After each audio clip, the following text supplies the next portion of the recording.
দেখতে পাচ্ছেন এই মাছগুলোকে কাটা যাবে না জীবিত অবস্থায়। কি করতে হবে, এখানে লবণ দিতে হবে। লবণ দিলেই তাহলে তাড়াতাড়ি এরা মরে যাবে। তারপরে এই মাছগুলো কাটার উপযোগী হবে। তাহলে আমরা একটু লবণ দিয়ে দিই। দেখতে পাচ্ছেন তো তারা কিভাবে লবণ দিয়ে কিছু সময় অপেক্ষা করতে হবে। দেখুন এভাবে লবণ দিতে হবে, না হলে দেখেন লাফালাফি করে নিচে চলে গেছে। ঠিক আছে, এই জন্য মাছ বাজার থেকে নিয়ে আসার পরে এরকম একটা পাত্রে রাখতে হবে, রেখে লবণ দিয়ে তারপরে ঢেকে রাখতে হবে। তারপরে দেখবেন যে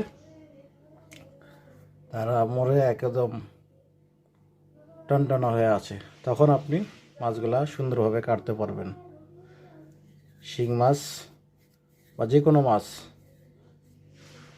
এই একই সিস্টেমে কাটার উপযোগী করতে হবে। ধন্যবাদ সকলকে।